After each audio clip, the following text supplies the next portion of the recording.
What's up, everybody? It's your boy Doody back again with another video, and I am continuing my series called Doody Helps DSP. That's right, your boy Doody's a good dude, he's a good guy, and he wants to see everyone happy. He wants to make sure that everyone is satisfied in their life, both personally, professionally, their business, relationships, and so on.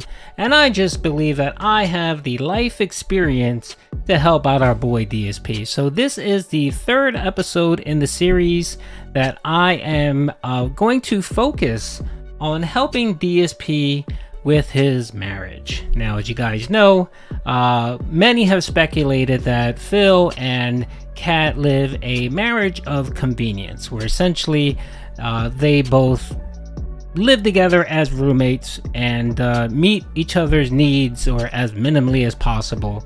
And we've heard stories and rumors and so on about the marriage and the arrangement and so on.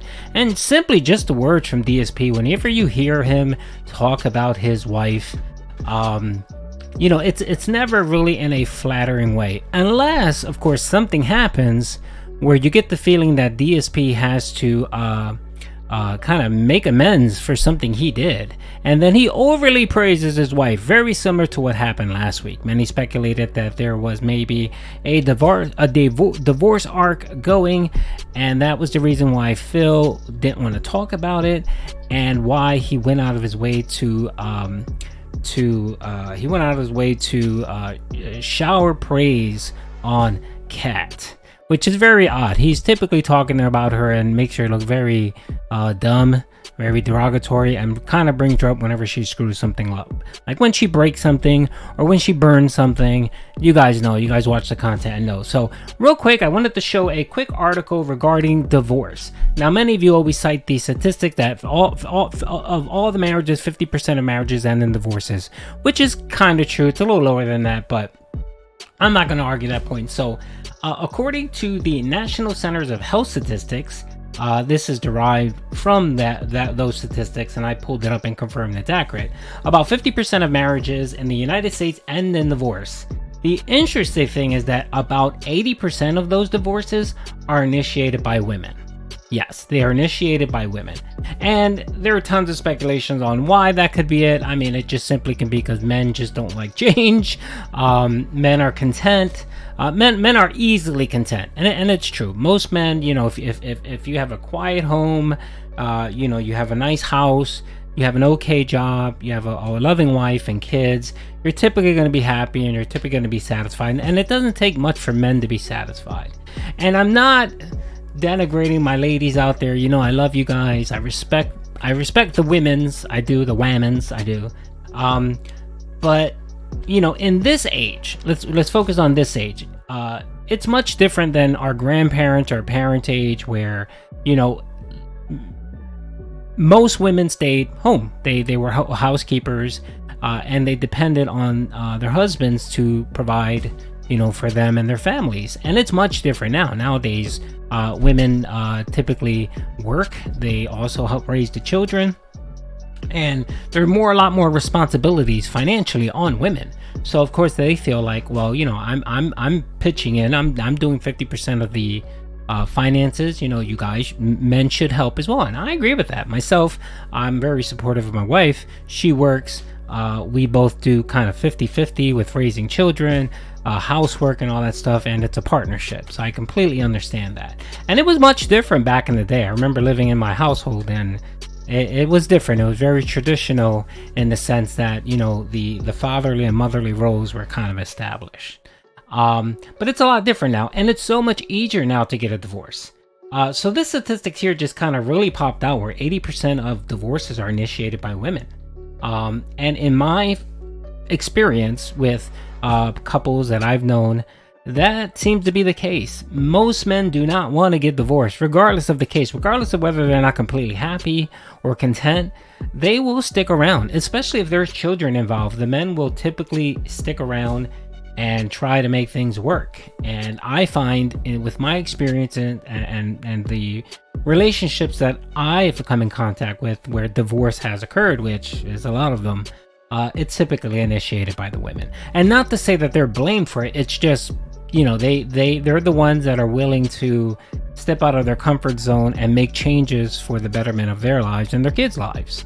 Now, I'm not saying that's always the right, or they're right, or the husband was wrong, but regardless of the case, the situation got to the point where the wife felt like she just couldn't stay in that marriage anymore. And again, what I'm saying here doesn't account for abuse or any of that stuff. That's a different case. Anybody abusing someone else that's a no. You don't put your hands on your spouse, and vice versa. That's just that's a step of disrespect that once the relationship goes that way, it's better for them to just separate. So I'm not talking about that. Let's see. Eliminated by women. That 50% is often quoted as probably on the high side, but illuminating that 80% of the divorce are followed by the wife, and that's true. That's the statistics do bear that, and it's typically initiated just by court filings. You can tell that that yes, the women are typically the ones filing for the divorce. The statistics suggest that more women are unsatisfied with their marriages, at least to the point of ending them, than men, which is true. I believe that, and again, in my experience, that seems to be the case. And of course, again, as some marriages are subjective reasons such as physical abuse or addiction, that's totally valid. In my experience, it's typically been either some form of cheating or just the wife is tired of the relationship, just in my experience. So I just wanted to show that because I found that very interesting, and I know that it's funny because I had a conversation with King Sly the other day, and I mentioned that fact to him. I said, yeah, 80% of all divorces are initiated by women, and he kind of didn't believe me, and then I sent him the link to the National Center of Health Statistics. But I say that because yes, it's true. Men are. It takes less for a man to be satisfied in a marriage, in a relationship, than women. Women emotionally are more complex than men. We typically just need certain minimal things in life to be content, and I, as a man, can attest to that. So yeah, it would make sense that yes, they would probably have more reason for divorce, and that's why they have a higher statistics of divorce. Now, I say all that because our boy DSP, when you look at his relationship, especially, and again, this is from the outside, just looking in, I don't know all of the factors, but just hearing everything that Phil has ever said about Kat and his relationship, I believe it's not a healthy one. It's not. It's one of codependency. I think these were two people that were lost, because we all know that him and Pandali had broken up, and he was drinking and just, gambling and just doing a whole bunch of stuff that he shouldn't have done. And then along came Kat, who had her own issues. She was in a relationship, from what we gather, by what Phil said, it was an abusive relationship. So they both kind of found each other and thought, okay, the grass is greener on the other side. Let's jump into it. And we all know that, Kat left Subaru Man for Toyota Man, who's DSP. And just that simple fact alone, that Kat would move across the country for some dude. She would leave Subaru Man for Toyota Man. To me, that says she may be looking for Honda Man. And the reason why I say that is that she may be looking for an upgrade in the relationship. Now, I know a lot of my contemporaries, my content, DSP content creators, detractors, they disagree. They said, nope, she's in it for the long haul. She's lazy. She got it good. She sits there. She plays Skyrim and she gets DoorDash and she works part-time. Who wants to leave that? I agree to some extent, but to be honest, what kind of life is that? And again, citing this statistic that 80% of all divorces are initiated by women because they're unsatisfied, something happens to in those relationships where you may wake up one day and just say, you know what am I doing here? Obese, not being productive, eating out all day, my health might be atrocious. What am I doing? I'm doing the same thing every day, working part-time, playing Skyrim, and this just isn't for me. And and you've seen it in other relationships where there's kind of neglect in the relationship. I mean, and again, I'm not stating anything that's not obvious. I'm not making shit up here. I mean, DSP works 6 days a week, quote unquote. He's in his little cave, his dirt cave, for about 10 hours, 11 hours a day. Kat's working. How much time do they typically have to spend and be with each other, and you know, a relationship's like a flower. You know, you gotta water it, you gotta feed it, you gotta nurture it, you gotta love it, and if you don't, it's gonna wilt, and that's typically what happens. And being that the only time Phil has off is on his day off, where he does all of his grocery shopping, pet supply shopping, running errands, going to the dump, and most of the time Kat is not even with him. Kat's just home waiting for the DoorDash. That grows tiring. And we all know that she apparently has no social media, and Phil kind of keeps her on lockdown. He does. He keeps her on lockdown. Who wants to live like that? Even if you don't have to do much, and you have 3 hots and a cot, you have a roof over your head, you don't have much to complain about. What kind of life is that? You know what I mean? What kind of marriage is that? And to me, it seems like roommates. When I look at those two, I see roommates. That's all I see in that. And eventually that grows tiring. It does. It just does. And I know if you can look into your relationship, whenever, you know, anyone married out here listening to me, you guys have had highs and lows in your marriages. And there have been times, maybe for many of you, where you guys contemplated separating because you just weren't happy for whatever. Marriage is work. I've been married 31 years. It is a lot of work. And I learned early on that I need to be someone that is committed and have to be in this relationship. And again, like a flower, you have to nurture it, you have to water it, you have to feed it, you have to sing to it occasionally, you have to give it some sun, you know, you have to occasionally take them out on vacation. You gotta do those things to kind of, you know, like me and my wife, we have a policy of we do date night 3 times a month, at least 3 times a month. And what we do is we leave the kids, me and the wife, we go out and we'll do something together. Just, you know, just spend some time, whether it be a dinner, whether it be an event, something that it's just me and her, so that we can refocus each other and not make it all about the kids and the jobs and all that. It's just us. And we make it a point not to even talk or discuss what's going on in our house. We just focus on each other, you know. And I found that when we started doing that many years ago, it really, you know, when we got kids and we got busy with that, it really helped us stick together. You know what I mean? It helped us form a closer bond. And we have a really great bond together. You know, there are times where stuff happens and, you know, we get on each other's nerves, but we both know that even with all that, we still love each other, and marriage is work, and we have to put in that work. So Phil, if you're listening to this, my friend, I got a couple tips for you. Okay. So the first tip, Phil, that I have for you is stop treating your wife like a roommate. She's not a roommate. She's your wife. Love her, care for her, you know, just be there for her. Spend time with her. That's what I'm saying. If you have to work 10 hours a day because you have bills and you have a lot of money, you know, you have to put in those hours to make that money, fine. But all your extra free time, or most of your free time that you have, you should spend it with your wife. Sit down, watch a movie, make dinner, have her relax. Don't make her make all the meals. Just do little things for her that will see that she's appreciated. Second thing, I've never heard you ever buy her anything. Flowers, unless it's an anniversary. No, not even an anniversary. Unless it's Valentine's Day, which is just chocolates or whatever. I understand that you're poor and you have no money. You know, you wouldn't be poor and have no money if you wouldn't spend so much on WWE Champions and gin. So how about this? Okay, I'm not telling you to cut your vices completely off. How about you take a percentage of the money you spend on WWE Champions and on gin, and you put it aside as a cat fund.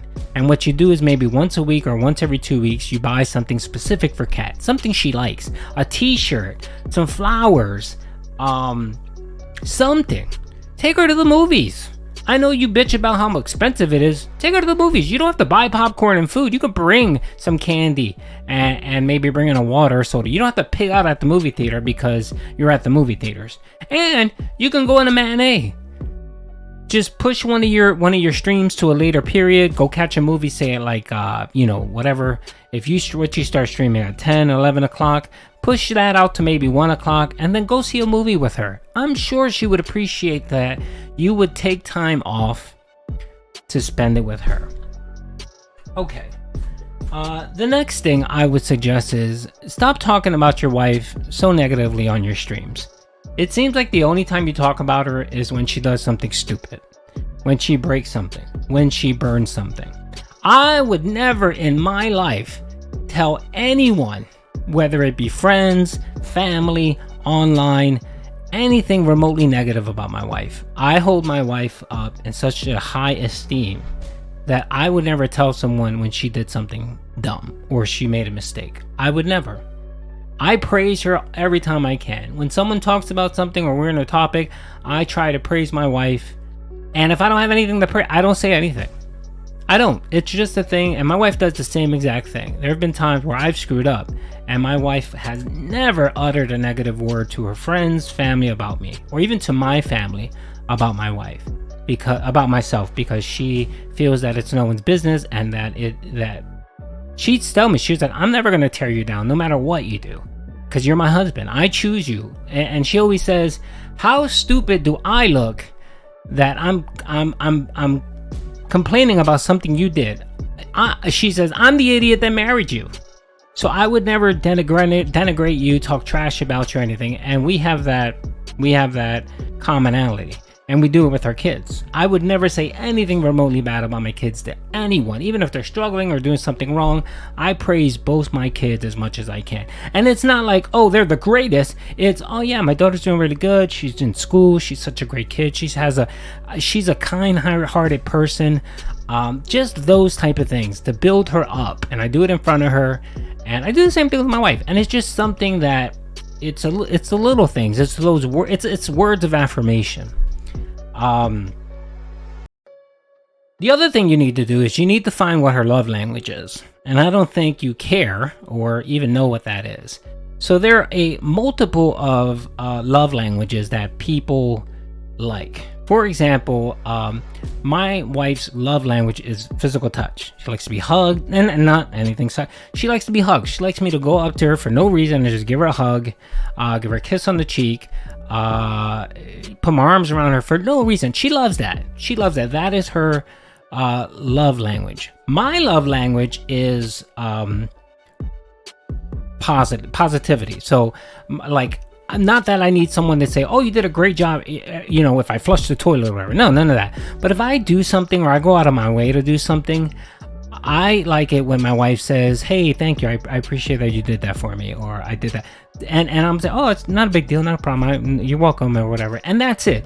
But to me, that's my love language. Hearing those words, that something I did for my wife or my girls, and hearing those words, thank you, or you did a great, to me, I feel like they're appreciative of what the effort I put out. Not that I did it, it's just like the effort and that I was thinking about them and they heard that. So that's kind of my love language. And then again, my wife's love language is kind of just that physical touch of just holding. When we're walking anywhere, she loves when I hold her hand. She just loves it for no reason. She just loves it. I'm the type where I get sweaty hands, it's annoying, but since I know she likes that, I do it for her. So Phil, find out what her love language is and express it to her, whatever it is. It could be that she loves presents. Some people they love gifts. If you get them just a gift like flowers or something out of the blue, to them they feel like, oh my god, he loves me so much that he went out of his way for no reason to get me a gift. And they love that stuff, man. They do. What else? Oh, the last thing that I would give advice on is stop sheltering your wife. I understand she had a rough childhood and some other stuff, but it seems like you shelter her completely.